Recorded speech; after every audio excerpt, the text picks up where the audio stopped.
Akwaba, everyone. Welcome to the Akom Kese 2020 virtual conference. We would like to acknowledge and give thanks to Onyame, the Nananom and Samanfo and Abosum for bringing us together for this occasion. The name of this session is the eldership discussion, and we would like to acknowledge that the board will be holding this particular session. Before we begin, we would like to go over some norms for the session. Again, I also want to thank you for your suggestions. We ask that everyone remains muted to allow for clear audio for all participants. During open discussions, we will ask you to type your name in the chat box to inform us that you wish to speak, and you'll be called on. In turn, we want to ask you to unmute your mic at that time. If you have any questions, comments, concerns, please type in the chat box and it'll be shared with all the presenters during our Q&A. Since this is our first gathering, I would like everybody to know a little bit about our group. The Akom Kese is an organization that is dedicated to a comprehensive presentation and representation of Akan culture in the United States. We work to facilitate this by fostering camaraderie, fellowship, and networking among all Akans in America, creating, maintaining, and strengthening friendships and familial connections, by sharing wisdom, knowledge, and information that facilitates cultural growth and expression, by showcasing members of the Akan community to each other, individuals that are interested in Akan culture, and to the members of various shrine houses. Hosting our annual Akom Kese conference is a huge function of the group. This year marks our 5th annual conference. Yay! We are happy that you were all able to join us. So we are going to introduce ourselves. Why don't we start with the President and Executive Director of Akom Kese Planning, that is Akomfo Dr. Kwesi Amoah. So everybody knows me, so. Introduce yourself. Well, I mean, of course, I'm always happy to see him. Many of you guys are my mothers. Y'all have known me since I was a little kid, so I, pretty much grew up in the culture. I consider myself a second generation Akan, and the first generation of those pioneers that, walked with Nana Yao when he was here on this planet. So, but, again, I welcome everybody, and I'm definitely, looking forward to this conversation and presenting the findings that we have, we've done as a group in terms of bringing this to the community. Thank you, Kwesi. Next, I'd like to ask Akomfo Koshobakan Yisrael. She is the Vice President of Akom Kese Planning Committee. Morning, I'm also making sure people have their logins. That's why I'm doing that, sorry. Okay, go ahead. So, good morning, everybody. I'm Akomfo Koshobakan, Vice President of the Akom Kese Board. I'm also the editor-in-chief of the Okasa Manfo, our newsletter, and I manage our Akom Kese Facebook page. And Akwaba, my phone is going off, sorry, gotta go. Madasi. The next member of the board I'd like to introduce is Andrea Amoah. She is currently on call as our legal counsel and attorney of Akom Kese Committee. Good morning. Welcome. Looking forward to hearing this discussion today. I was the former treasurer of this organization, but due to employment obligations, I had to pleasantly decline to continue in that fashion. However, I am looking forward. I enjoy seeing everyone here. It's definitely a positive forum today and for the rest of the 8 weeks, and I just look forward to learning and hearing from everyone. It's beautiful to see all these faces. It's just wonderful. So welcome and good day. Our next member is Akomfo Afua Ensia. Morning, everyone. My name is Akom Kese. I am a recently graduated Okomfo under the tutelage of Nana Yao Yurenchi and Nana Inyo. I'm a Nana AC priest. I've been on the board, I believe, for 2 years now. Madasi. Since the inception, 2018 is when we became incorporated. So. Our next board member that I'd like to introduce is Nana Yao Asimwa Sapon. Is he here? Good morning. Yeah. I'm currently on daddy duty. Apologies. We can see in your hair. We see your hair. We see it. Yeah. Oh boy. Nah. Oh, apologies. I want to say hello to everybody. I'm also part of the board since 2018, since inception. I guess I'm more so the media coordinator. And things of that nature, and try to help out as much as I can. That's all I got. I've been in the culture my whole life. My father was one of the facilitators of the culture. That's about it. That's a lot. Yeah. Thank you. The next member is Akomfo Dr. Adjoa Tano. Greetings, everyone. Kompo Adwatano, and I am the secretary on the board, been since 2018. And I am excited for this year's Akom Kese conference, being a virtual conference. And I'm so happy that there are so many people who are able to join us virtually that we haven't seen in person. So blessings to everyone. Madasi. And next, the next member is Yao Tyus. Good morning, everyone. I'm Yao Tyus.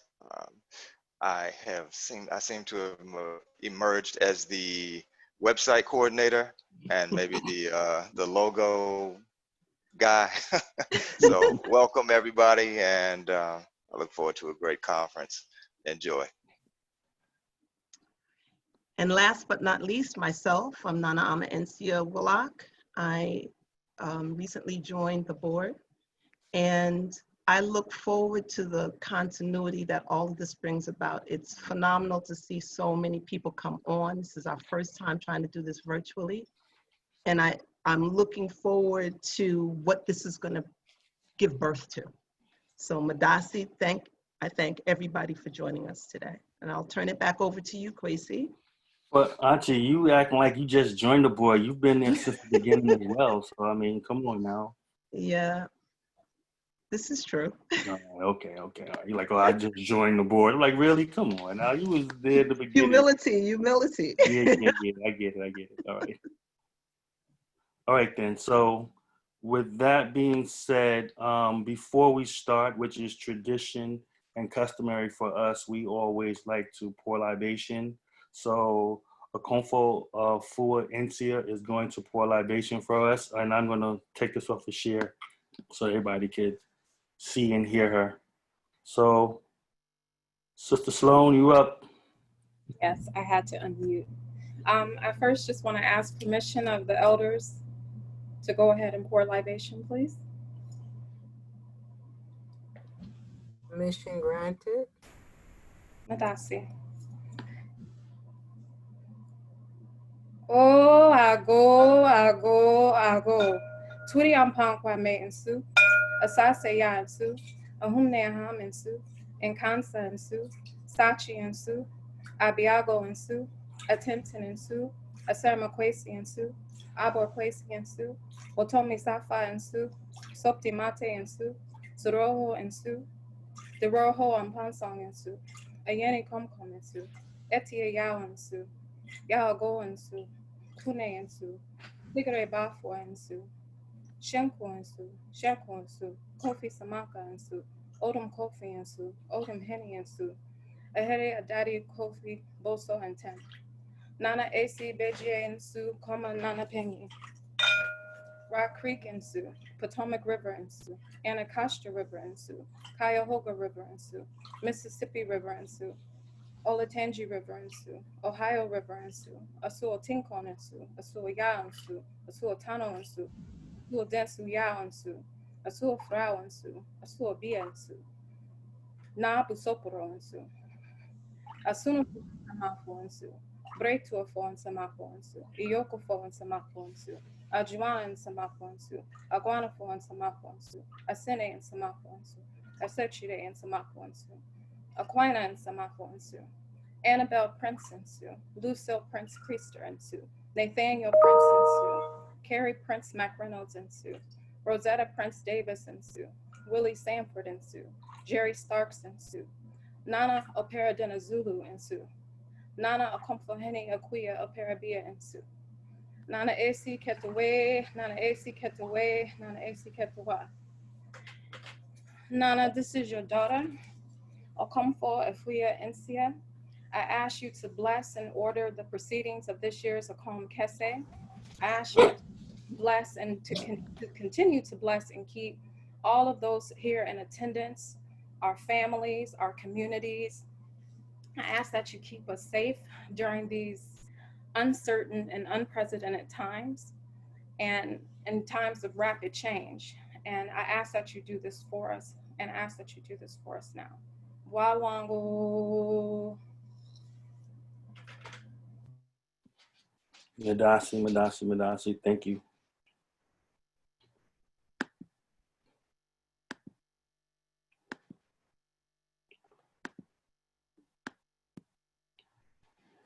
Okay, so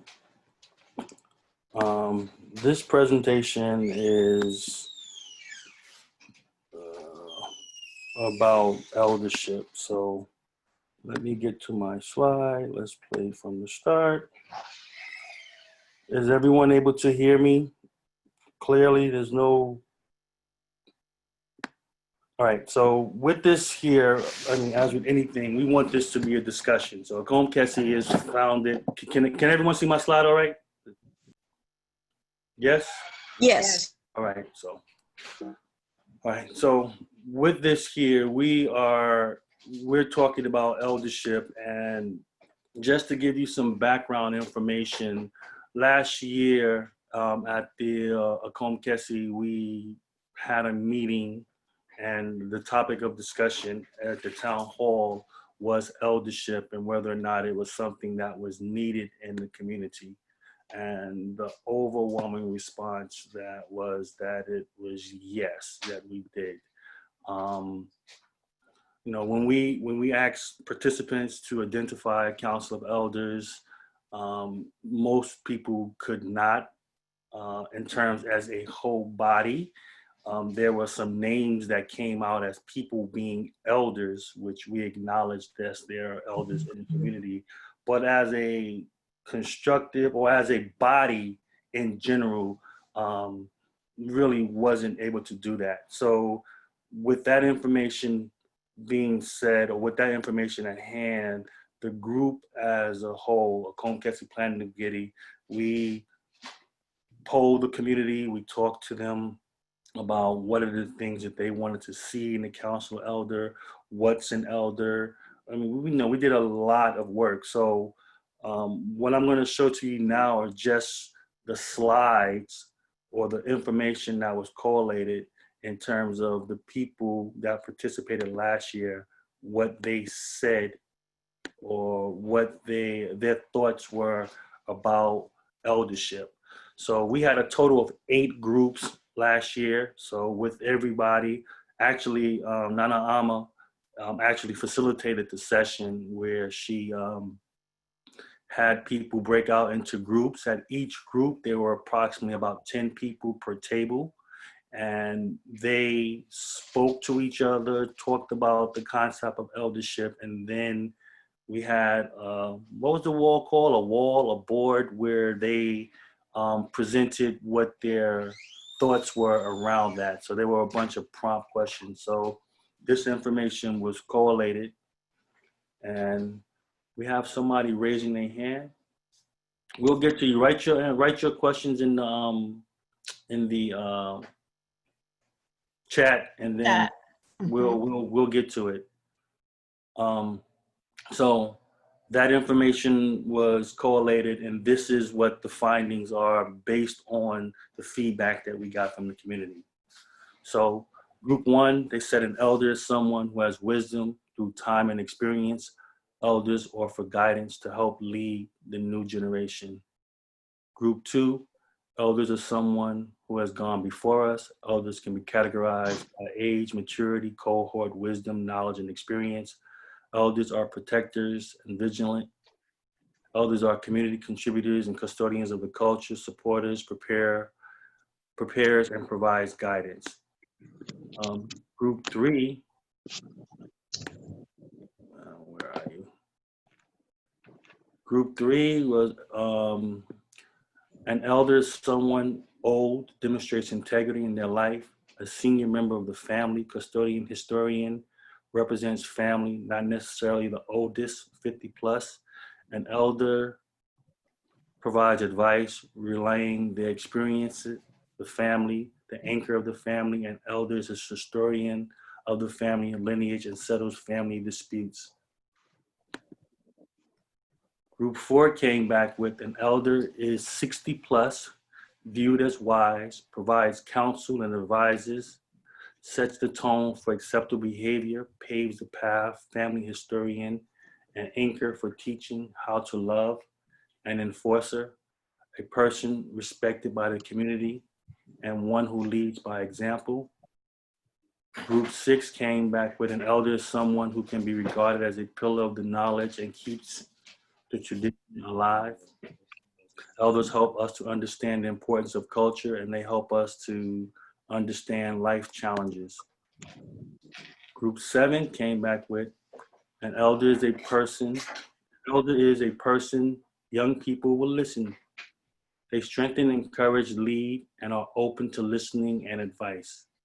The elder is pure love, encourages you to connect and trust in Yahweh, angels, and reminds you of ancestors and their approval or disappointment. An elder is a highly respected member of the family and community we look to for guidance and leadership. They are an essential part of the family and community. An elder is a senior member of the family and community. An elder has lived enough years to have learned what others can benefit from.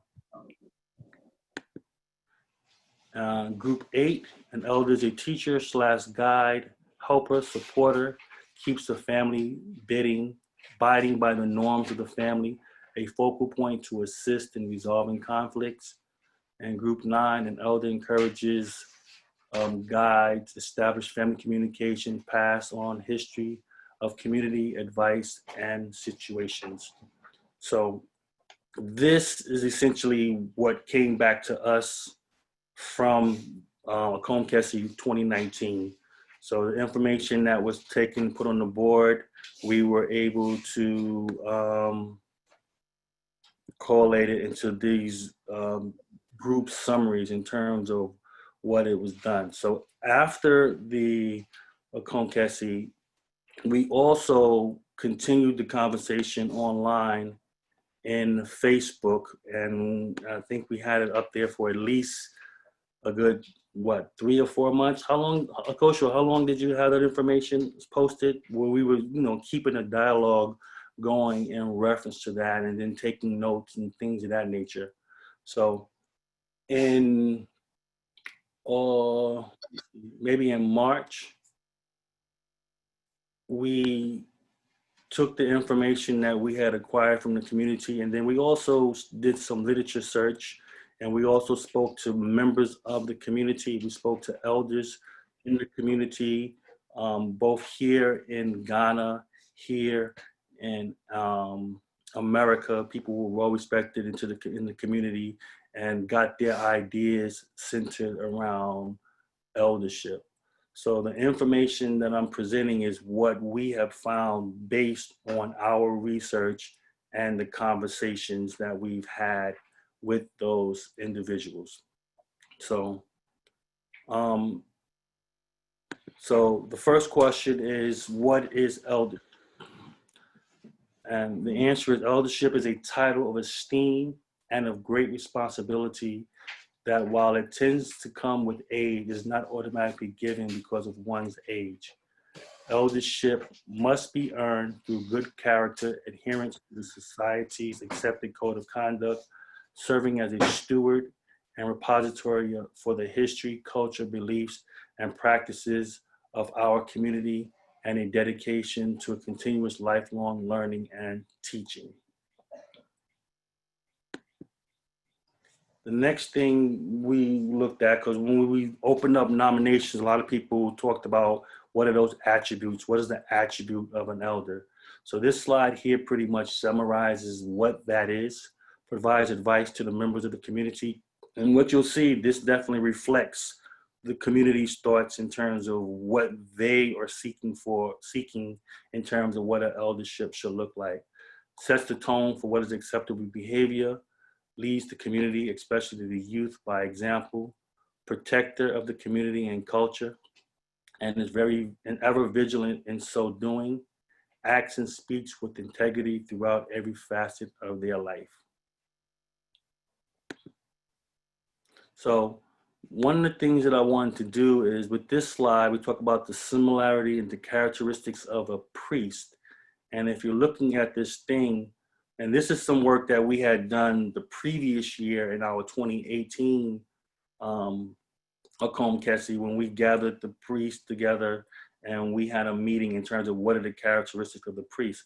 So in this particular slide, what I've done is I've highlighted those crossovers in terms of what that looks like for priests, and then what that thing will look like for elders. So we have honesty, respectful, good listener, kind, collaborative, family and people oriented, understands and follows protocol. So I thought that it was important to put this here because, you know, within this, the Council of Elders, just like the priest and everybody else in the society, are accountable to each other. We are all accountable to each other. We police each other in the sense that we expect a certain code of behavior, a certain code of ethics in order for us to progress in a positive direction. So I wanted to put this here to show that, you know, as an elder, what is being looked at as an example for the community is someone that's going to lead, guide, and push the family, push the community forward. So, now come on. So with that being said, what we did in our research is that because here in America, there isn't a quote unquote council of elders as like community. There's a council of elders within shrine houses and things of that nature within, you know, specific organizations. We wanted to specifically focus on a council of elders that would be across platforms, across for the community, not just for people involved in shrine houses or just the shrine houses. So we came up with a process. This process, again, was through the research that we've conducted. And within our process, what I'm outlining to you here is what is that process and how is that process going to take place. So the first thing is we're calling for call for nominees. So for the last 6 to 8 months, we've been asking people to nominate persons who they feel would serve as serve in this critical role that's needed in our community. Once we've gotten those names, these persons will be vetted by the shrines. So we will take their names to the shrines and we will investigate. We will ask whether or not this person is deserving and willing. Will this be a good reflection of us as a community? Then once the shrines come back with their answers, we will then send out formal letters of invitations to those persons who've come forward for the shrine. So just to go back a little bit, with the vetting process to the shrines, we are we're selecting 3 separate shrines, presenting the names to them, and with all 3 shrines agree upon, those will be the names that move forward in the process. Once we have that information, we'll send out formal letters of invitation. The list is finalized, and then what's going to happen when we send these letters out to those people, we're going to ask them, will they accept this position? And we'll explain to them all the things that are associated with it. Then we're going to have a swearing of oath. The nominees will have the swearing of oath, which all the priests will witness this. So it would be at a separate time and termination where the priests, because the priests are the representative of their shrines, where the council of elders will be coming together to swear what it is that their intent in terms of doing. And then after that process, you will have a 40-day preparation period, which within this time, there will be ritual baths, there will be instruction in terms of things they should be knowledgeable and aware of. And then after that, you will have a public outdooring. So in 2021, which also will mark the 50th year of Akom culture here in America, God permitting, we will have a public outdooring of the Council of Elders. And at that time, the elders will reaffirm their oath to the public, and the public will have an opportunity to reciprocate. So I know some people are going to question the legitimacy of this process, but as we look back and look into the literature and look and see those things that were passed on to us, the story was already there, and we just maybe overlooked it. It didn't see it. So, the story with Nana Yao Paradini the First is a prime example. And in that story, one of the things that we're told that Nana Parabia's mother possessed one of the shrines, and they divined that Nana Yao was an enslaved ancestor, part of the people of Ghana. So that first level of authority came directly from the shrines. And for everybody who knows, everything else was history. Nana Parabia had the blessings of the shrines to do what she did in terms of providing Nana Yao Paradini Zulu the First with the first shrines that came here to America. But it started with the shrines, which sanctioned the process. And because it sanctioned the process, we're here today as a result. So some people, I'm sure, and when we get into the discussion, we can definitely go back and forth.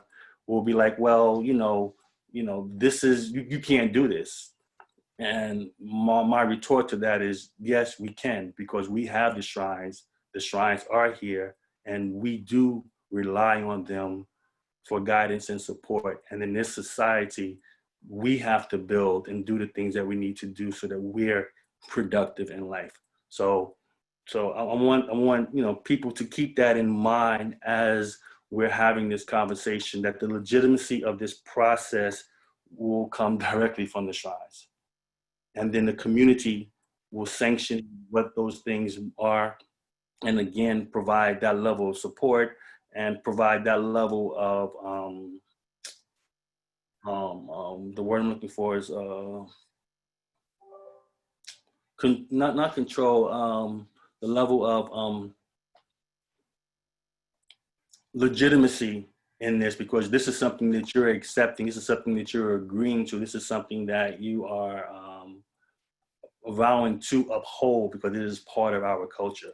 So the responsibility is coming from all of us to be our own brothers and sisters keepers. All right, so question is often asked is, what will be the responsibility of the Council of Elders?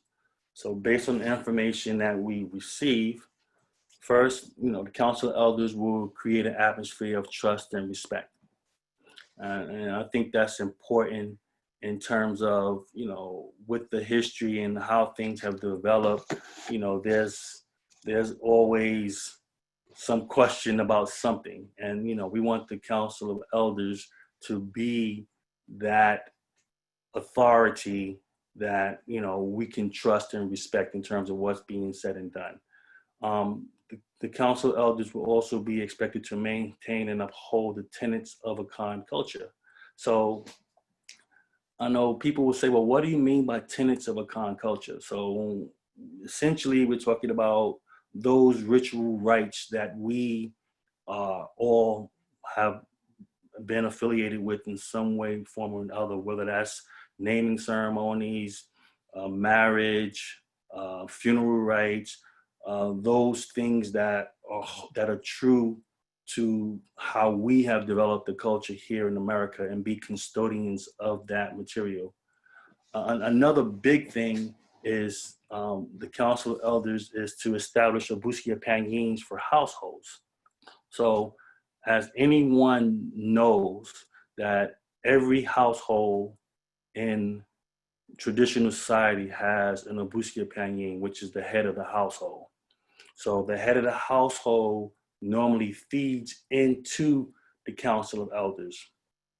So with establishing the Obusia Panyin, we truly will have representative government or representative voices at every level, in terms of every house has someone who's putting their input into the situation, but is structurally formed and organized.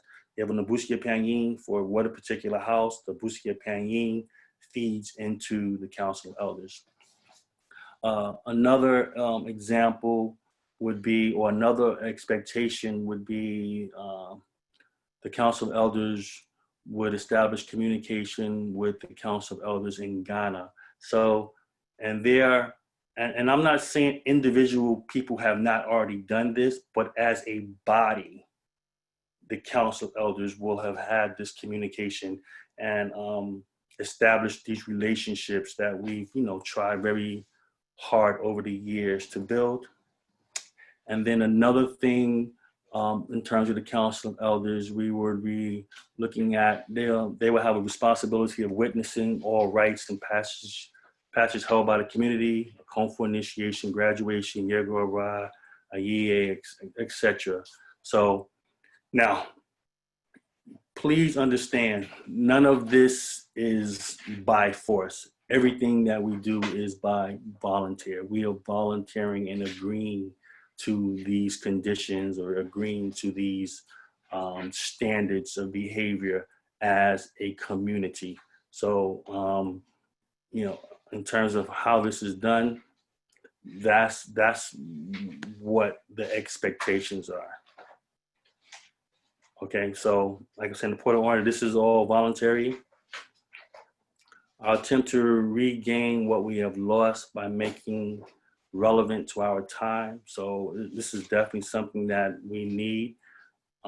We hold each other accountable. So the Council of Elders are not into themselves just an authoritative figure. They are responsible to the community as the community is responsible to them.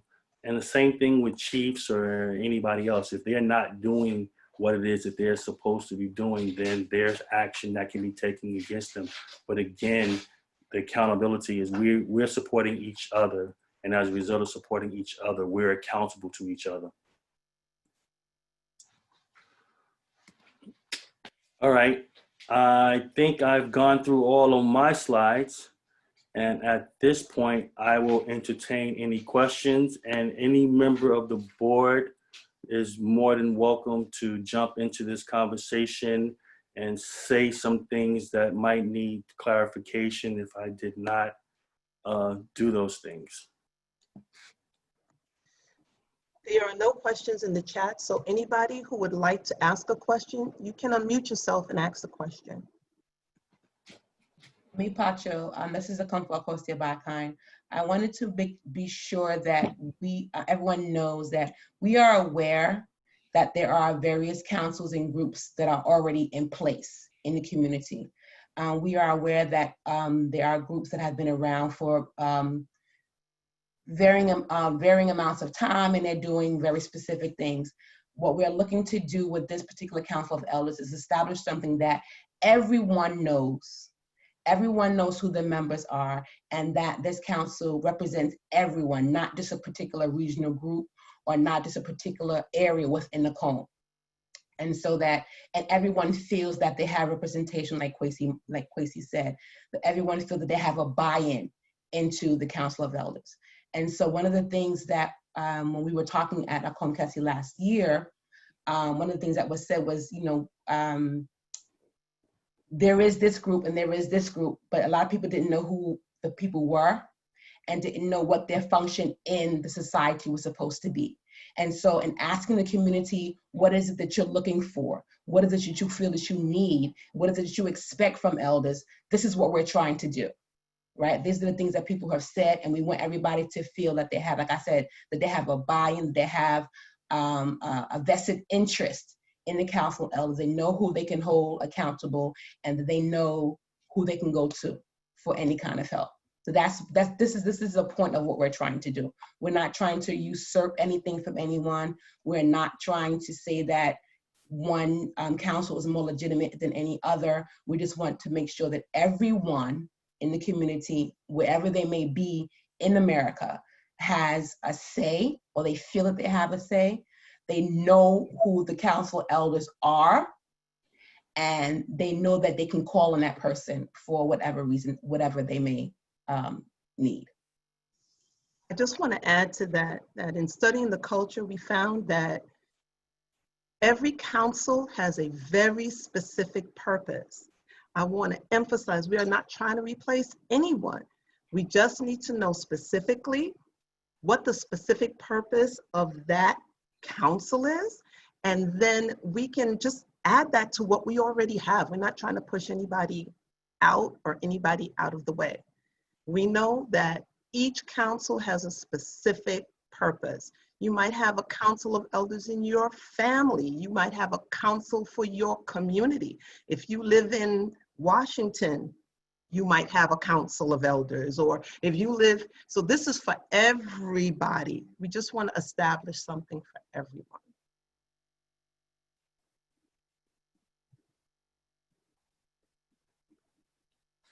So the presentation was just that good. There's no questions? Greetings, everybody. Sama, how you doing? I did have a question. We were talking about the different other councils. Can you share any other type of council elders, what you were talking about, maybe in the community? You know, I know here in DC, there's a council of elders in the DMV area, not particular to Akom, but just to the community generally, the Pan-African, African-centered cultural community. Can you all elaborate on any other ones just to bring awareness to even what's out there? Well, I mean, the one that I've had the interaction with is NAB, the Non-According Advisory Board, has a council of elders, which is specifically really for the Akonide Shrine. It's called the Nana Akonide Advisory Board. So their mission and their function is really to regulate priests and priestesses that really come out of that system. So that's an example of an advisory board or a council of elders that exists in the community. But most people, and probably even most priests, you know, aren't necessarily aware of them. I've actually worked with them extensively for a number of years in terms of just trying to, you know, do some things and being more visible in the community and being more visible in terms of being forthright in terms of the mission. I know that most shrine houses have their own council of elders. So I know, for example, NEPA definitely has a functioning council of elders. I cannot speak for some of the other shrine houses, but I know Nana Cordia does as well, Banafo. So those council of elders, though, are very specific for those organizations and for those shrine houses. So as far as community, though, as far as at large for the community, I'm not aware of any. I want to add too that, let's say a member of one shrine house has a problem with another member of another shrine house, let's say, and each one has their individual shrine houses and council of elders, it would be nice to have an overall overarching council of elders that could help resolve some of those situations. Some of the places that, some of the councils that you mentioned too are not within the Akom culture, the Akom structure, not the ones that Kwesi mentioned, but some of the ones that you mentioned may not be within the Akom framework. And so we are trying to build, we're trying to grow. There's so many parts of the culture that are absent because we haven't had time to build it. We're just trying to build it so that once it's built, we know exactly what to do, exactly how to do it. We'll know the protocols to follow. So that's one of the reasons why it's important to have it. And I also think that, you know, us going through this process is really, it really kind of sets precedence for all other things moving forward, because we know at the shrine, you know, that becomes the focal point in terms of how we move forward in terms of having a process. So if we go back and look at Ghanaian culture, or look at these traditional societies, it's so ancient and things developed over time to give this type of structure. So if you think about it, you know, Akan culture here in America is only 50 years old. It's relatively young. I mean, but we have great examples of how to build and what to do and to put those other things in place. So right now, the culture is very, very priest heavy. You know, it's a lot of people who are priests. And maybe this is a necessary step in order for us to continue to grow and to do the things that we do. So just think about, if anybody's familiar with ecology or ecological growth, when you have a barren land, there are certain plants that populate that land first and will grow on it. Once the, it could be shrubs, bushes, weeds, or whatever. Once it's accumulated enough nutrients, then you start seeing small trees. After you start seeing small trees, you'll start seeing larger trees or bushes, or you might start seeing other animals coming to populate the area, which makes it develop, and you create this whole ecosystem. So here in America, you know, because we're so priest heavy, this is probably what was needed in order to seed the rest of the things that we need to do in order to continue to grow as an organization. I have a question from the chat. Pacho. Will there be any feedback from the community on the prospective council elders? On the perspective, no. I mean, the community's role is nominating those persons. So, and then once we have the names of those persons, then we take them to the shrine. So the community role in this is putting forth the nomination. I have another question. It says, Nananom Mipacho, greetings everyone. What would the enforceability of this council be in comparison to the councils that sit in respective shrine houses? In other words, could this council overrule the councils in existing shrine houses? If not, what would its role be? No. All right, so no, we're not interested in overruling nothing or no one in anyone else's shrine houses. How that shrine house is ran is how it's ran. However, if something is done that's incorrectly, then the council can say something like, this is not correct within the protocol of this culture. So there will, and this is when I say we're all accountable to each other. So if you see something that's being done wrong and it's not according to our traditions and the things that we do or the things that we say we uphold dearly, then you can bring that to the council and say something about it. So, and that within itself becomes a deterrent for wrongful behavior and for doing things, because someone's going to say something about it. If I can get away with stealing $1 million and nobody's going to say nothing about it, I'm going to steal $1 million. If there's no consequences to my actions, then there's no consequences. But the thing is, there's consequences here because that oath is sworn to the shrine.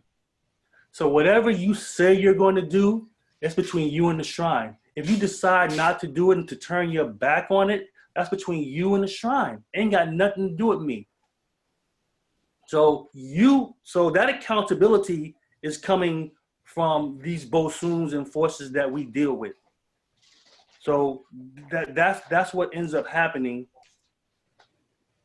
It's the checks and balances that we have. It's the checks and balances, which is going to come from these spiritual forces. But as a group, you know, the council is not going to override somebody else's stuff. If there's a discussion that needs to be taken, there's a role that can be played in terms of mediation, because we are about peace and we are about existence and we are about coexisting. We already are here in the enemy of the beast. We don't need to be fighting with each other. We need to be building ourselves up so that we can continue to grow and have a future for our children. So, but that's where we're going, and that's what we want to do. We're not trying to tell anybody else how to do their thing and how to organize their stuff. If we have the traditions as a template, which they serve as a template, and we know what those traditions are, that becomes our standard. And if it deviates from that for whatever reasons, there's a good solid reason because we live here in America, then that's acceptable. The shrines come over here all the time. We don't do all the stuff we're supposed to do for the shrines that we would do traditionally, but they understand that because of where we are. In any culture, there are a lot of intricate systems. And if you think about this as a part of a system, you'll see why it would be necessary. If I have a problem, I'm just making this up, so please, I'm not speaking about anybody in particular, but suppose I have a problem and I go to my council of elders within my shrine house and we don't feel like it has been adequately resolved. Maybe the next step would be to go to the particular shrine for that shrine house. Maybe the next step might be to go to the council of elders. We could just think of it as a stratified way of handling issues and making decisions and just making sure that things are going well. Because one of the things the council will do is also attend things like naming ceremonies and puberty rites and things of that nature. So just think of it as part of a complex system. We're not a simple system. We just have to build what we need so that we can function here in America. We have another comment. It says, can we set an order of resolution? Oh, this is exactly what I was speaking about. Starting with the family, then the local community organizations, then the shrine houses, etc. And this was just a thought. That's what she said. This is just a thought. So, I mean, so yes, I mean, that's kind of like the point. I mean, we're kind of going backwards in terms of what we're doing, because it would, in a organic way, that's probably what would happen. So, but we're kind of putting the council of elders because we know that that exists, and we're building backwards. And even with the council of elders, I mean, if we want to be as true as we can, the council of elders will pick the chiefs of quote unquote America, of the Akons in America, the Queen Mother. I mean, those are all positions within the society that we don't have. Or if you have individual Queen Mothers for a particular town or whatever, but for America, for people who practice their culture here, those are vacant quote unquote positions. So, but the council of elder, for example, in most traditional societies, they are the ones who help pick the chief. The Queen Mother plays a critical role in that because she's the keeper of the history. So, I mean, there are a lot of things, you know, that we're lacking and needing in terms of being whole as an organization or as a community. But again, this is a first step in that process. And again, everything is done for the purpose of building. The next question is, which 3 shrine houses are you considering to submit the suggested names? All right, so I have spoken, and I've also spoken with the shrine houses that we've looked at for this, and this is always subject to change. So, but when we looked at the shrine houses, we really wanted to have shrine houses that people respected as individuals. was devoid of politics that was associated with it. So the 3 shrines that we looked at was Nana Esi, which was the Sua Botapre. We looked at Nana Dinsu Yao, which Okonfo Nayo possesses, and we looked at Nana Mosi, which was Nana Dooku possesses. So these are the 3 shrines that we have identified that we would like to approach with this. But again, this is always subject to change. And I think also, you know, as we start this process and when we start getting to the shrines and start talking to them, things are subject to change because that's the nature of the beast. So this is what our thoughts are as humans. But when we get to the shrine and get into the process, things will change. So for example, I know we're talking about the 40-day period and what that's going to look like. When we consult the shrines on this, they might say X, Y, and Z needs to be done. And, you know, so this is dynamic and fluid, but from a planning perspective, this is what we're planning to do. And as it develops, I'm sure there will be changes in the process. The next question is, so have you started taking nominations yet? And how long will this process of nominations go on? There's 2 parts. I'll do that one first. Nominations will end tomorrow at 12 o'clock. We've been taking nominations for the last 6 months. Yeah, that's a long time. So Sunday will be the last day for nominations. I'm doing it last year. You started asking last year too. Yeah, exactly. Yeah. So we started asking for a while. So this is not new. Says, are you looking for a certain number of elders? And how many nominations are you looking for before we go to a vote? We are not looking for any particular number. Those who are willing and feel that they are capable, or people who feel that these people will serve in this position honorably, we will accept. If we have 100 nominations, we'll accept 100 nominations. But again, it is not us. The shrines is going to sanction this. So what the shrines say will be what ends up happening. So if it's 100 people and only 3 people come out of that 100, then it's going to be those 3. Provided they accept. Are all the following, sorry, let me pause you. Are we all following the same tenets of Akan culture? Is there going to be general rules of what is acceptable? Well, I mean, you know, as part of Akom Kese, when we sat down and envisioned this and us coming together, we're hoping that as a result of us meeting and talking to each other, that there will become a norm. So for example, different shrine houses sing shrine songs differently because of the way they taught. Just like people in DC have certain slang words and people in New York, Philadelphia have different slang words. But as us coming together as a community and group, you will see some level of normalcy, I guess, come as a result. Now, the question is,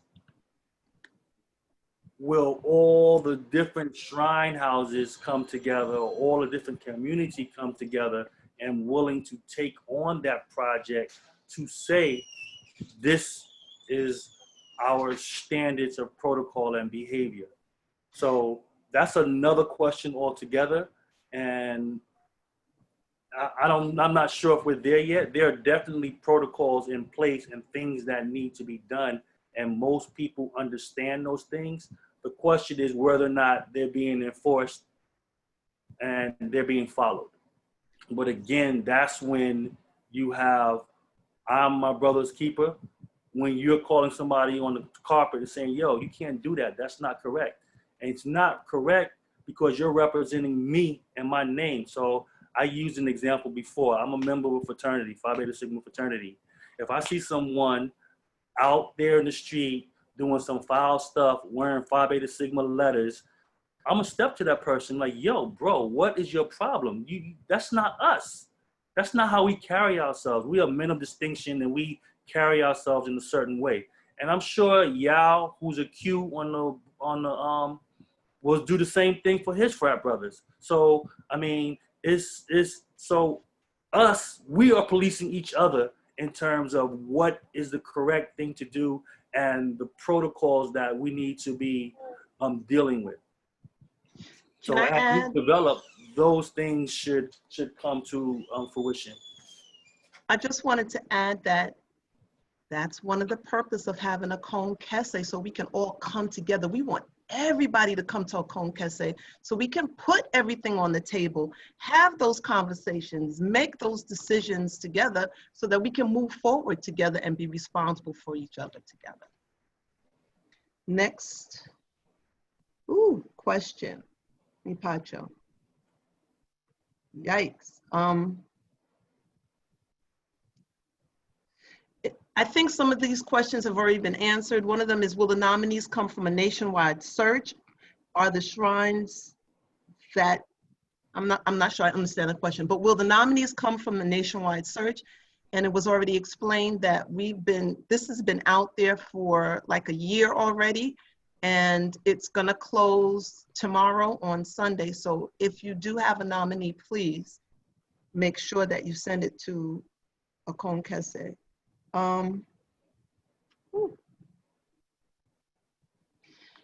The person who asked this, I'm going to ask them to explain. It says, will the nominees, sorry. You can unmute them and let them talk, then that's fine. Yeah, because there are a lot of questions that are coming. Okay. They can't unmute themselves. So they can't unmute themselves? I will unmute them. That's fine. Just give me a second. So let the person just identify who they are and then say that. Pacho, just a note that I just learned from work. You can unmute yourself by just pressing down on the space bar on your computer, just so you know it's a way that you can do it real quickly. And then when you release it, you go back to being muted again. It may not work on everybody's computer, but I'm doing it right now and it is working. I just unmuted everybody. No,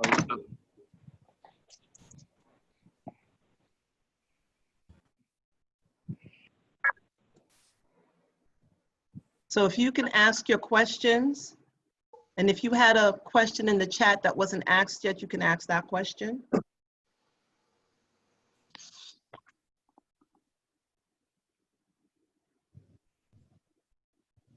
I'll read one of the questions that's here. It's what Mama Yaya is asking is, are there shrines that deal specifically with establishing order? Thank you. That's what she's asking. Yeah.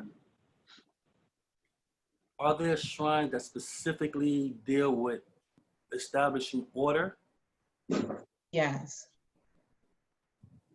I can't answer that question because I think I don't understand it. Because we're talking about setting up processes. We're setting up strategies. So she's asking, is there a particular shrine that deals with that type of thing? I think all the shrines have their own all order. Of them have order, yes. They all deal with that on one level or another. She's asking if the shrines that are being used to nominate people deal with setting up order. If those particular shrines that have been chosen to vet the nominees, do they deal with order, setting up order, is what she's asking. Right.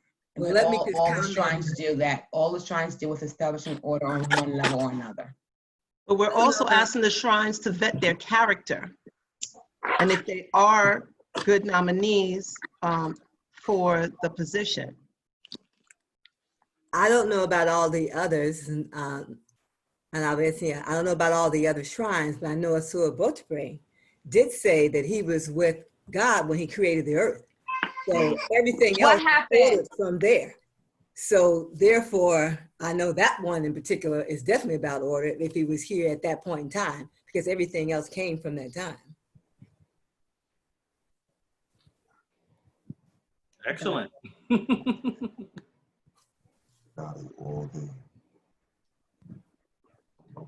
Yeah. You could participate. You can respond. I'm getting response. Come, I'm going to put you here and you can say what you just said. Hello, everybody. How y'all doing? Hi. What's up, bro? How you doing, man? Long lost Kwabena. I can say, and I can attest, like one particular shrine that I know that deals with order is straight up and down the dotted.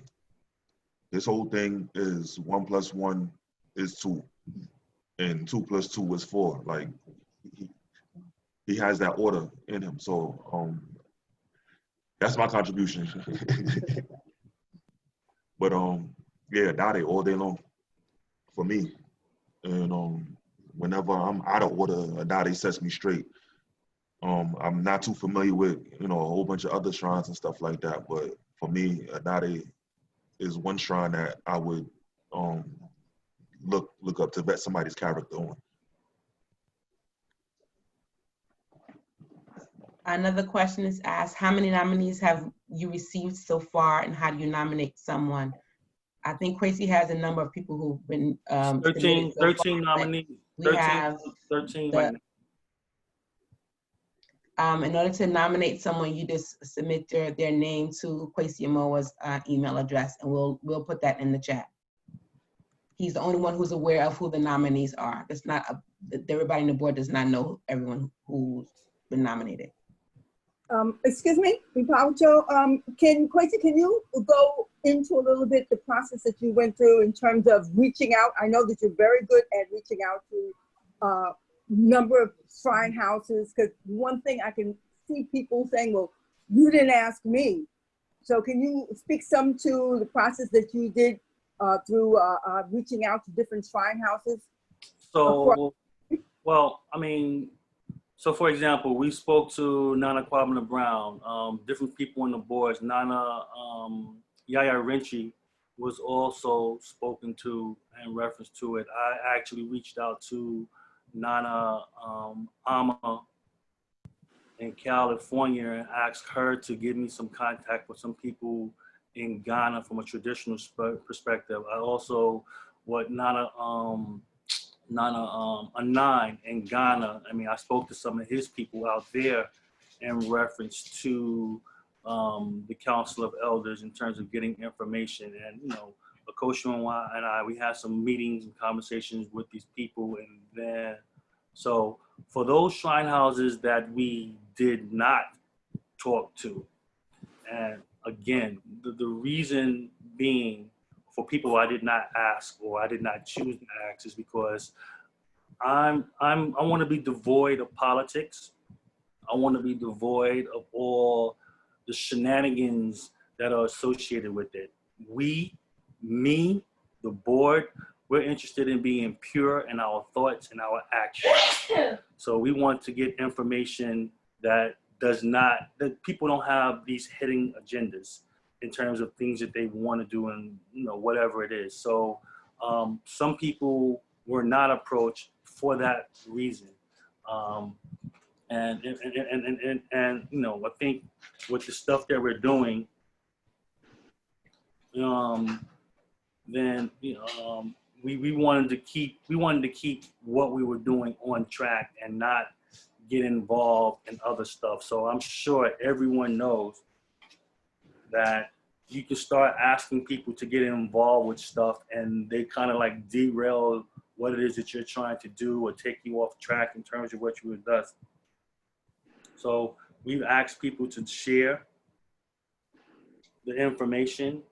And again, people are always welcome. I have no problem with talking to anybody from any shrine house at any level, because that's who I am. And I'm always going to come from a point of integrity and truth. Hey, Pacho. Sorry, Mom. Sorry, Auntie Ama. I just wanted to also say that, again, we did post this. We did have an open discussion at Akom Kese last year, and everyone in the community who was there had an opportunity to participate, and that included elders, that included members of various shrine houses. We had this discussion. We actually started the eldership discussion before 2019's Akom Kese. It's been on the Akom Kese Facebook board, I want to say maybe 2-3 years. We first started the discussion. And so since the Akom Kese last year, there have been smaller discussions throughout the year. So it's not like, I don't, as far from my point, from my side, there was no one that was avoided, on purpose. It was always an open discussion, always open discussion. And so everything that's posted on the Akom Kese board, we send emails out because we are aware that not everyone is on Facebook. And so I'm always asking for email addresses. So any decisions or any kind of consensus that is taken on a Akom Kese board, we send out an email as well. So as for our part, as much as we can, we do involve the entire community. So again, there's no one that was not consulted for any particular reason. Everyone is always aware, and whoever wants to participate, who wants to give suggestions, people call me and say, hey, Coach, think about this, think about that. You're right, now I'll take it to the board. So a lot of us have had smaller conversations. Some of us have had larger conversations. So there's never been a time where we're saying, no, I don't want to talk to you because of whatever happened 25 years ago. That's not. So may I just follow up? The people who you did not want to become involved with it because you thought that maybe they had some political agenda, were they also aware that there was a nomination process going on so that they too could nominate somebody that they wanted? That's what I wanted to respond to before. Okay. No one was avoided. I'm going to emphasize that again. No one was avoided. And I wanted to make sure that no one felt insulted because it was said that there were shrines that we didn't consult because of politics or anything like that. It's not that we're saying that there's anything wrong with anybody's shrine. We just know that sometimes you can't please everybody all the time. Everybody, we've been around for a long time, and this one has a problem with that one. They might feel slighted if that one chooses. We were trying to avoid those kinds of little things. We weren't trying to keep anybody out of the process. Everybody was included. And the next question was, how did we decide on the number 3 for the shrines to consult? It's a good number. It's a magical number. Everybody loves the number 3. I mean, the whole thing, I mean, you know, I'm sure you heard of double-blind studies, stuff like that nature. So, I mean, if we have 3 independent shrines coming back and saying the same thing, I think that leads a strong degree of legitimacy to the process, as opposed to it could be just one person shrine saying this and not another. So 3 for us is a spiritual number. And as we discussed it, we thought that 3 would be good. And then, you know, even with the 3 shrines doing that, it's a lot of work involved with that. We have to go to those shrines. We have to present drinks. We have to tell them what our mission is. We have to come back and do the work, you know. So it's a lot even involved with that. But 3 is definitely, you know, a magical number for us. And I think it just makes what we're doing that much more legitimate. I would like this next question, if the person could elaborate on it a little bit. Will the elder priest be responsible for the ritual process? Hi, this is a confiliation. Yes, I'm asking a question, not particularly about the shrines, but there was something that Kwesi Amoah said when he was presenting, that there will be rituals and things that will be done at I guess some type of graduation type of thing. And so my question is, will elder priests do that ritual? Because, you know, it is an elder process, is a rites of passage. And so elder priests that have not been nominated, but they will be participating to do that transfer or start that or do whatever, basically, in that process. So again, this is where the shrines are going to instruct us in terms of what we need to do. So, you know, when we start and go down this process, the shrines might say, these are the things that you need to be able to do. And then we'll ask them, well, who can we get to do these things? They might say, you know, you need to go to Ghana and talk to somebody or get someone from there or whatever. But the shrines will provide us that instruction in terms of what we want to do. So in general, I would say, yes, elder priests should be there. But if you have elder priests who aren't active as priests, then it doesn't make sense to have them do this type of work when they're not active. So, but again, the shrines will direct us when we get to that stage. And to that point, we actually do have elder priests who have said that they would definitely want to be part of that, and they are eager to participate. We do have people, yes. There's a comment and a question. I often hear the word politics used. What does that mean in this process? Not aware of what is political in this situation. Is political the same and different or difference of opinion? As difference of opinion? I think that's what the question is. So Sister Nyamache, when I'm speaking of politics, I'm dealing with people who want to be bigger than life, who want to be, they want to be the biggest nana. You know, one of the first things that you learn as a priest is to be humble. That's the first lesson, lesson 101 for any priest that go through this process, is to be humble. You have people who want to be bigger than who they are and not accept their role in our community. Everybody deserves respect, and everybody deserves to be treated with respect. That is paramount in our community. But people who feel that they should have more due than what their due is, you start getting into realms of politics. How you treating people, how you talking to people. That's not cool. And I'm not interested in entertaining that. I'm not interested in dealing with those type of personalities, because we have too much work that needs to be done, and I don't need to be sidetracked dealing with stroking your ego. I don't have time for that, and I'm not going to do it. So again, I'm always coming with truth and integrity in terms of how I approaching situations and people. If I'm doing something wrong, tell me. You can talk to me. I'm not afraid. I'm not beyond approach. So this is what I mean when you're asking about the word politics. You know, we have people and we have personalities that are associated with it, and because of those personalities, the personalities become bigger than the mission. I'm not interested in that. I hope that answers your question. Yeah, it did. I just, you know, like I said, what I was alluding to, we use a word, I hear that a lot. Oh, this is political. I'm like, what makes something political? Because does anybody have any power to make change, or is it just a person's character? You have a difference of their character. So I'm just, you know. Yeah. Definitely. Okay, thank you for that. So the next question was answered at the beginning of the session. I'm not sure if you want to review it, Kwesi, but it says, how are you defining an elder and what qualifies an individual to the eldership council? I think that was discussed earlier. Yeah, we should definitely revisit it. Yeah, in great detail.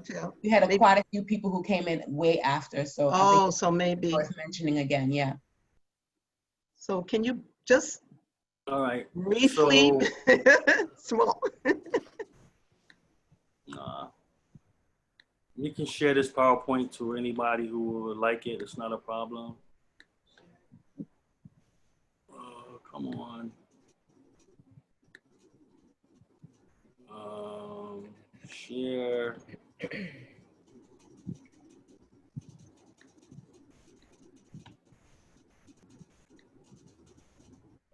All right, so the question was what again? What are the characteristics of an elder? How are you defining an elder? All right, so this slide here answers that question in terms of what is eldership. And then, so if you want, you can screenshot it if you like, that specifically answer that question.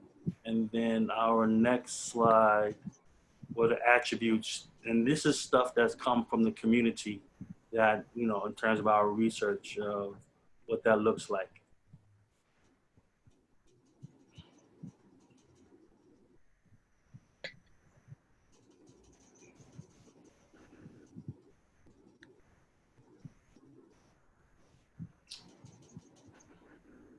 Okay.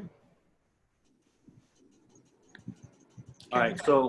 I'm interested in hearing just everyone's general thoughts. We want to have Akom Kese as a safe place for people to express their thoughts, their ideas, and not feel like they're being judged or they're going to get in trouble because they said something like that. I mean, the whole thing is about being honest and having integrity, and that which builds trust amongst the community. So I would definitely be interested in just hearing, just your feedback in general in terms of this process. We will definitely, start moving the process forward. But again, we wanted to come back to the community and say, this is what we have done, and this is where we're going in terms of moving forward for our next steps. So we want everything that we do as an organization to be above board, everyone to be very transparent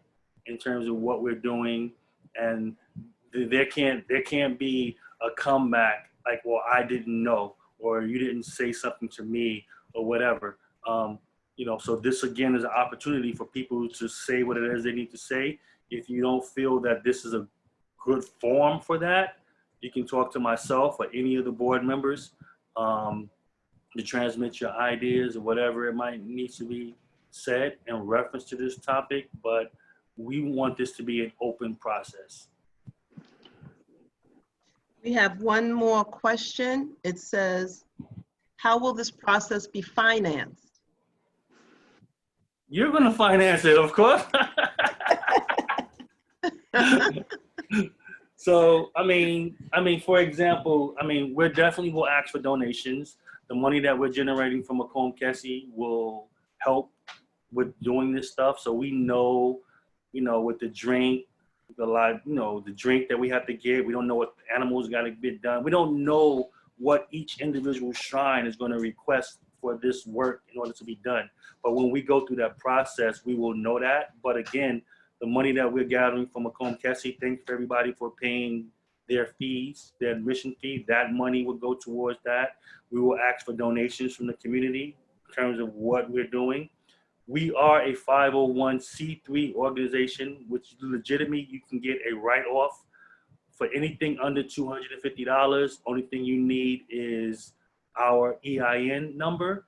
Anything over that, a letter is required that you can submit to the IRS. So those donations that come in, if it's under $250, you can just request the EIN number. We'll give it to you when you do your taxes. You just say, I donated $250 to Akom Kese Planning Committee, and you get the deduction. But when you start donating $5,000, $10,000, that's when it starts making a difference. So, and you have to write you a letter saying that you donated this amount of money so that you can get your tax deduction on that. So that's that. But that's how this is going to be financing. The board is very committed to this process. So if we need to chip into the process of making sure we're able to do everything properly, then that's what we're going to do. But we're all committed to this process. It seems as though we need a fundraising arm that started back when you started talking about the process, because there are all kinds of ways, especially now with things being online. We need to reach out to the people that you've spoken to and people who are in agreement with this, and start soliciting funds so that you can do what you need to do. I agree. We definitely have been talking about it. Absolutely. Yeah. Mm-hmm. Yeah.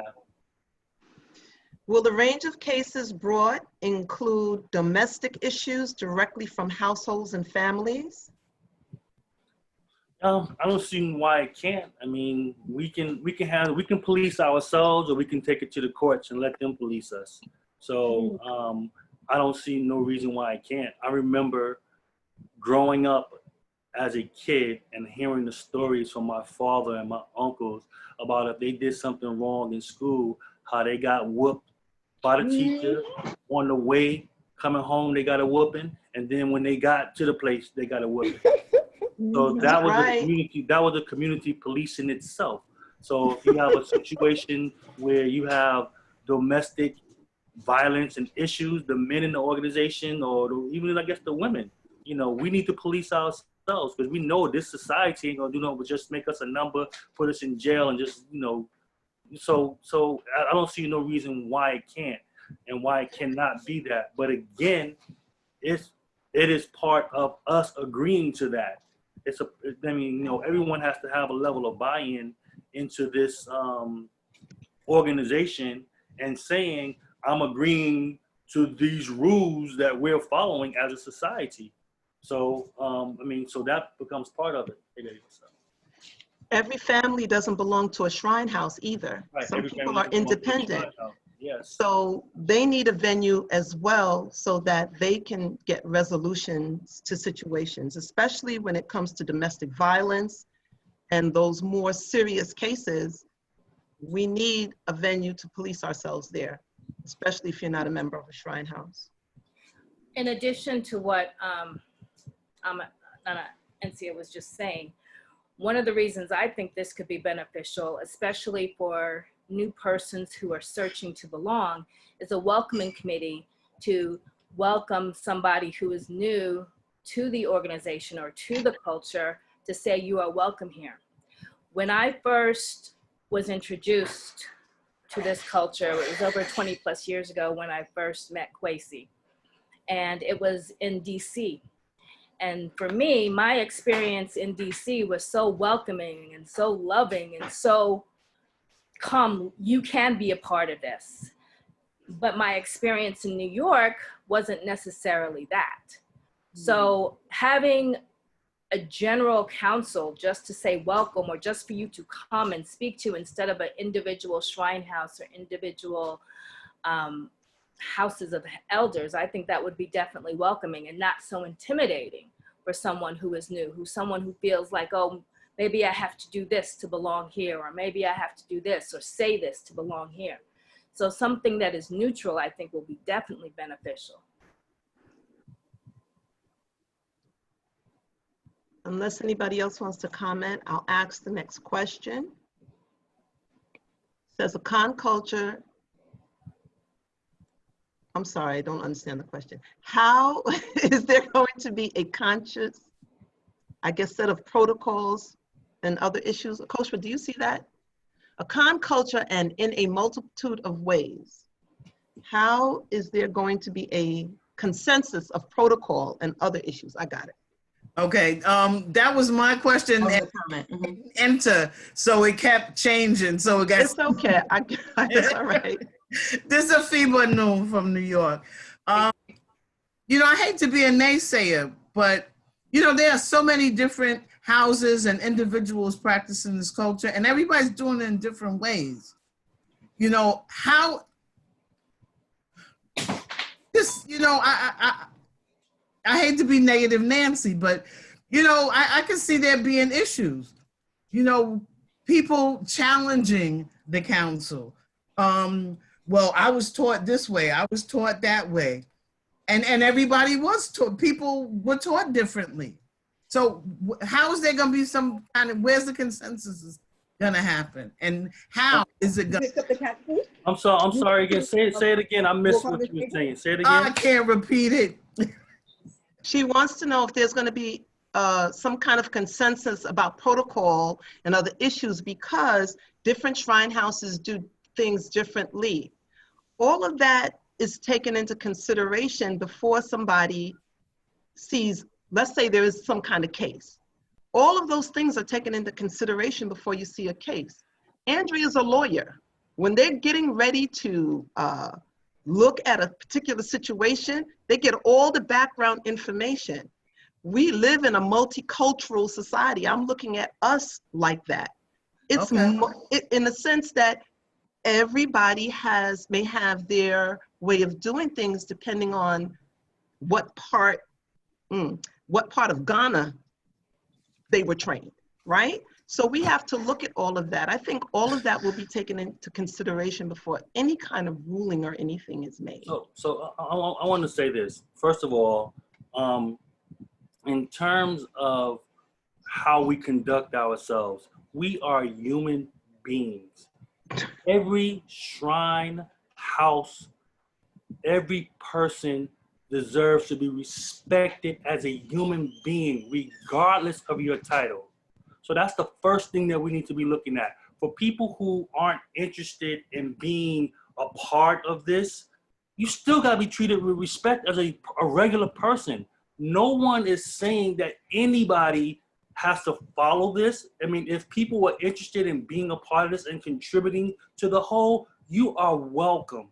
If you feel like, hey, I don't want to deal with this mess, they crazy over there, you are welcome. The thing is, there's a level 101 for everything, for shrine houses, for 101. How things are done specifically in one shrine house versus another, those are nuances. My shrine has nuances. Agade, Nana Eche, they all have nuances. I'm not none of their priests. I don't know all those nuances. I don't know those secrets. But from a 101 level, I can interact with them. I can be respectful to them. I know how to greet them. I know the things that I should be saying to them. So this is not, no one's trying to, I hear Auntie Adjua says this always, Nana Adjua saying being like the Akomfo police and stuff like that. No one's interested in that. I got enough problem dealing with my own stuff, to be honest with you. I'm not interested in trying to deal with everybody else's stuff. But as a community, when we come together, the saying is, many hands make light work.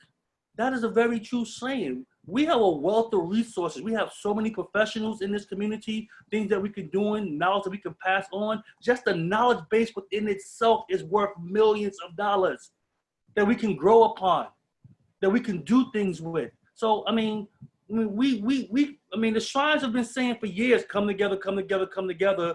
And I mean, I've been around for a while. I was 14 when I was introduced to Akom culture. I'm 52 now, all right? So I've been around for a while. I've seen a lot for a while. I've done a lot and stuff. And, you know, we can always find something negative to say. I mean, and there are issues, and there are legitimate issues that really, really need to be resolved within our community.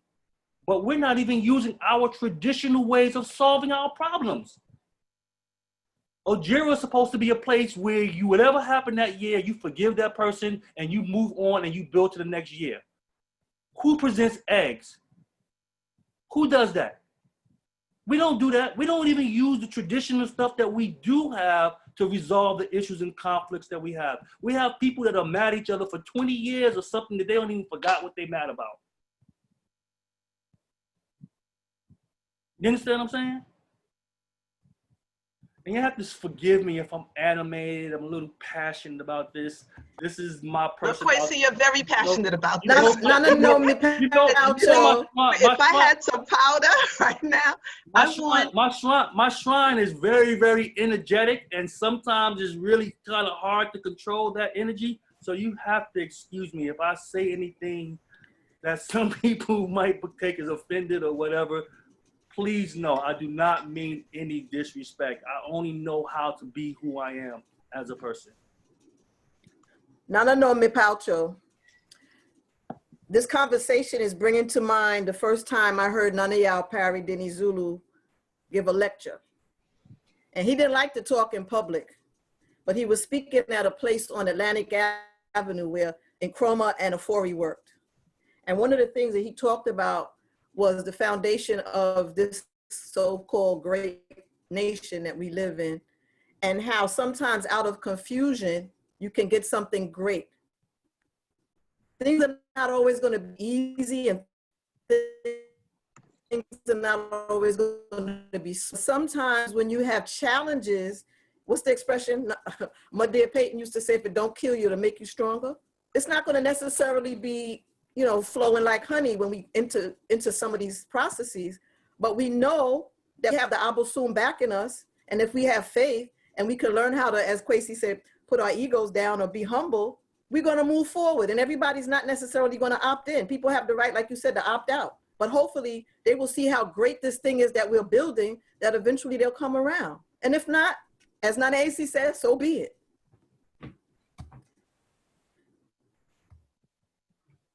I think it's a great way to go to the next question. Yay! So the next question is, how has the Elders Council been received by those you've spoken to? I would say for myself, some people in the beginning, well, first of all, the board had to come to a consensus of what we're trying to do. And that was a little bit tricky in it first, but I think once we got a handle on our own collective message, we're able to express it to other people. Some people are eager to move forward. Some people are understandably apprehensive. I think primarily because they're not sure what the process is going to be. And some of the objections we've touched on earlier too, the idea that, or the concept, the notion that we're trying to oust other people, or that we're trying to negate the Council of Elders. So I think that has been the number one thing that people are saying that are not necessarily on board. So the receptions have been varying, but I think the things that people are saying against have been the same things over and over. You know, we already have this, you're trying to do something new, I already have this position, what does that mean for me? You know, don't put me out to pasture. So those are things that we're not trying to do at all. The answer to that is then step in and become part of the process. We're not trying to put anybody out. Just step in, join the conversation, be a part of the process, be willing to be open-minded, be willing to just move forward, because we were really kind of stagnant. I know that a lot of shrine houses have done a lot of work. Nobody's trying to negate any of that. We have some people who are so progressive. I wish everybody could be as progressive as they are. But those are the people who are part of this conversation. And that's what we need. We need everybody to step in now and say, okay, now, Nano Parabia, Nana Yao Parideni Zulu, they started something really, really great. And now it's time for us to just move forward so that our children can embrace what we have and it doesn't die with the next time one of our great nanas passes away. We need continuity, and no one can have continuity if there are no systems in place to make sure. That's why the Akom culture has lasted for all these centuries, because they had rules, they had things in place. This is new to us here. And while we have a framework based upon the work that was done before us, we have to build on that so it can continue to grow. So, I mean, you know, one of the things I say constantly to the board, yes, you know, the idea of creating quote unquote Akom Kese was, I guess, my idea, and I say that very humbly. But the seeds were planted way, way long ago before I did this. But I don't really care about that. What I'm interested in is that this living beyond my life. You know what I'm saying? That's why there's an Akom Kese board, so that I said we need a board. I report to the board. So they are my bosses, essentially. I can't do nothing without their permission for the most part, which is fine. I'm okay with that, because consensus is going to get us to the point that we need to be. If it's all about Kwesi and what he wants, you know, yeah, it might have some few years of success. It might go well, but that's not what it's about. It's about really looking at our future and creating those things that we need to have for generations to come. So when I'm dead and gone, 100 years from now, we can still have Akom Kese and still producing, still having these great conversations and still building for our future. And that is so critical. That is so critical. So all of us, I say this again, we all have pieces of this thing. If we just come together, share that information, we'll have Megatron. And before you know it, you talk about the power, the shrines are powerful, you'll really see some power. You'll really see some things going on that you've never seen before. If we just take our ego out the way and do what our spirit is leading us to do.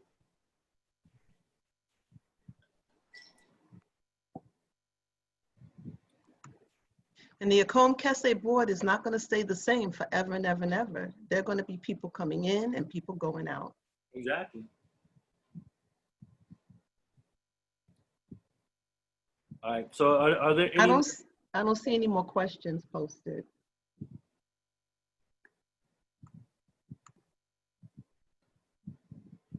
No more questions? I don't see any more. Nana Inyo and Nana Yao. Would you guys kindly say a couple of words? Nana Yao is from Ghana. He is also, and Nana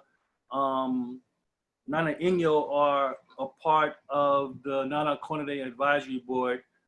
They are members of that. I've worked with them extensively in terms of that organization. So Nana Yao and Nana Inyo, would you kindly say a few words in relationship to this topic and discussion? And let me see who else might be on that I could get to say something.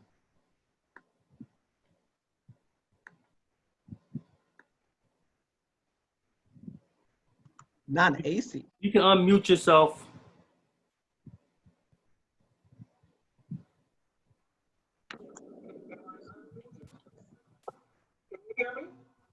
Yes, we can hear you barely, Nana, but we can hear you. That's good. I hear you now. Great. Can you hear me now? Yes. Okay. Well, first I want to greet everyone. I'm so glad to see efforts being made to carry on. But tomorrow, take my word for it, it's not guaranteed for anybody, okay? So I'm glad to see you all working to establish something, to move on in a way that, as has been said, everybody's not going to see everything the same way. However, I would, my advice is to somehow or another make sure that you're always connected to the shrine of God's church. That's where it started, and that is, that has been our example. And I just am very glad that you're carrying on in the way that you speak to it. Okay? And I'm happy for all of you. And you young folks, you're going to have to step in here. Coach, can you kind of repeat what she said? No, I can't really hear. I can't really hear now. Nana, and your mic went back to mute. Somehow you pressed something and went back to mute.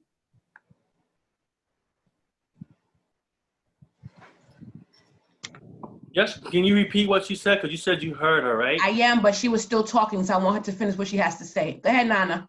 You're back now. My big thing, like I said, everybody's not going to see anything, but I want you all to stay in contact because we started with Nana Apani through Nana Zulu. And that's my desire, to see you stay connected and get to know them, help them so that they don't build a church on their shrine property eventually. And just keep going on. And I have nothing else to say, Nana. I think, did I see Nana AC on the line? 1 second, Kwesi, she's still talking. Hold on. Oh, okay. I'm sorry. She said she had nothing else to say. And then she asked Nana Yao if we had something to say. So hold on. What did you want to say something? No? Nana Yao said that you want to say nothing. Okay. I can't hear them that well. I don't know what's wrong. Can you move closer to the computer that you're using so that we can hear you a little better? She should probably back up. So what Nana Enya was saying, she's saying that she's glad to see that everyone is gathered together to move forward. She's happy that she sees the young people moving forward, and she suggests that we remain connected to Latte because that is where everything started. And she said that she hopes that we maintain that connection. I forgot something else she said. And also that she understands that everyone is not going to see everything exactly the same way, but to continue to maintain communication and keep that communication open. Nana, did I get everything? She's muted again.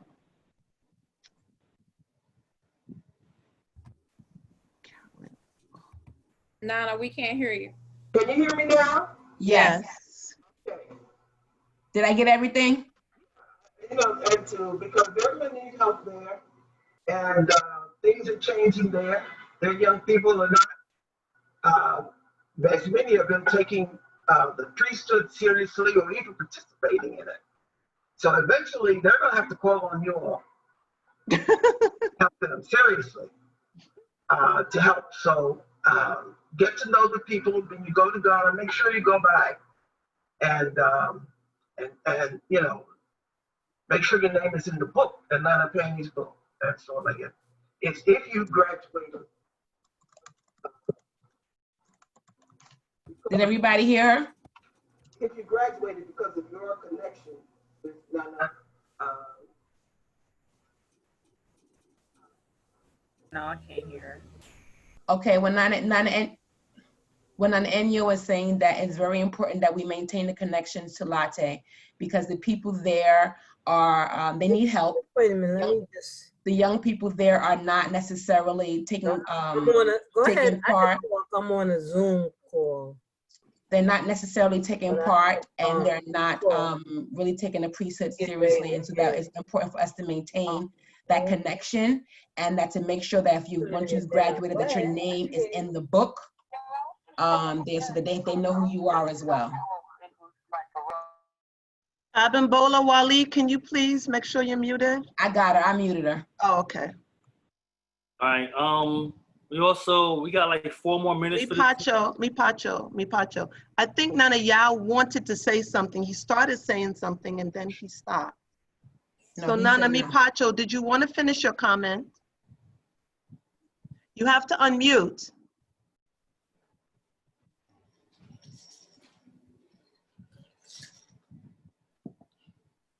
Good. Good afternoon to all.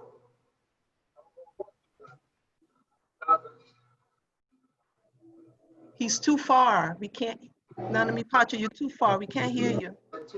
Well,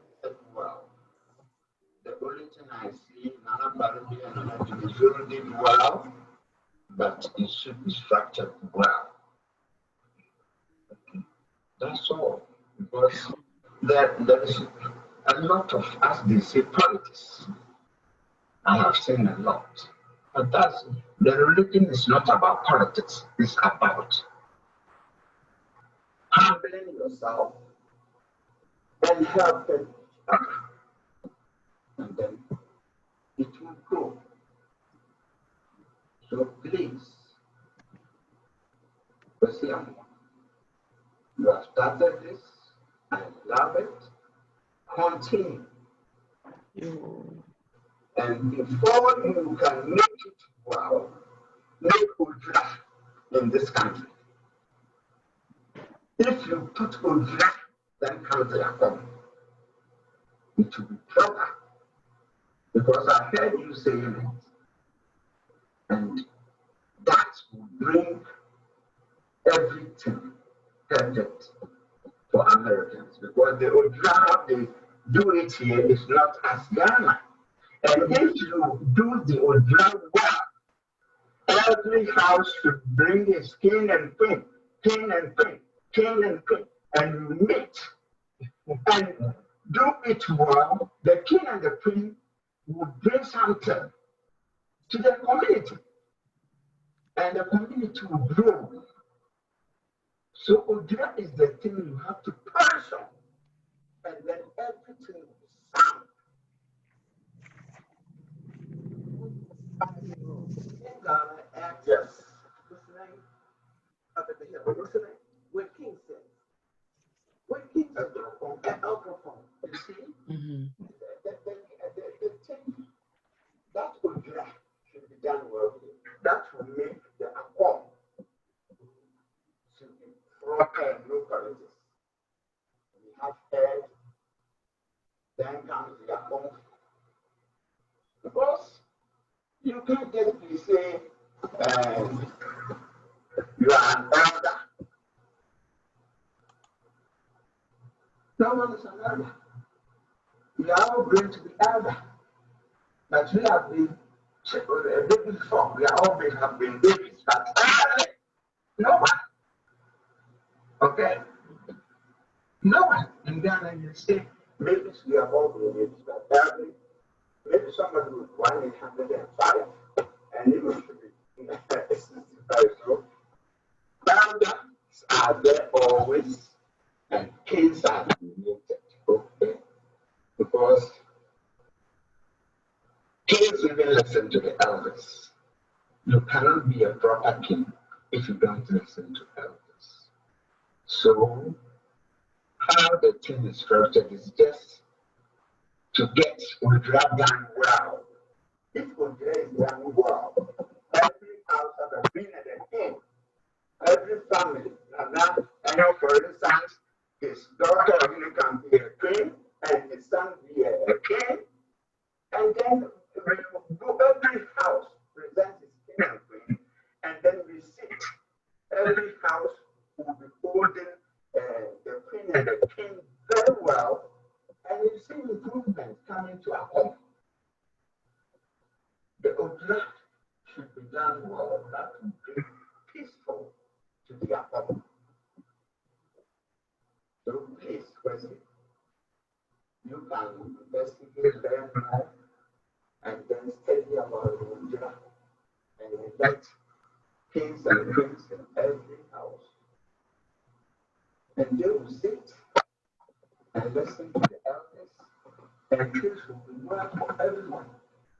Well, this are come here, it's good, we are doing well, Ghana. They are stopping, even the other man, they're getting the 1 to 3. And I know by and by they will come here to take it back.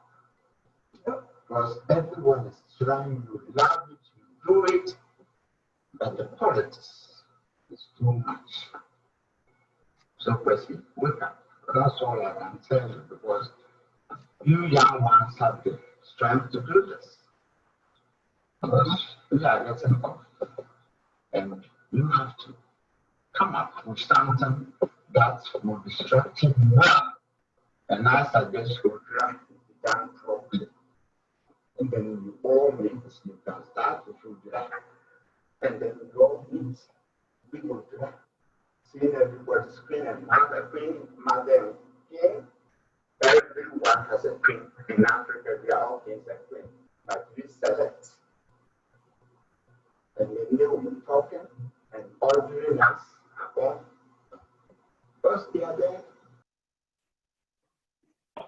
We really can't hear you that much. So, Koshua, were you able to hear what he was saying and just give us the quick and dirty of it? Yes. What Nana Yao was saying, he's very also proud and happy that we're doing this and moving forward. And it's great to see the young people doing this. One thing that we need to really get in place, actually for the eldership, it has to be structured very well.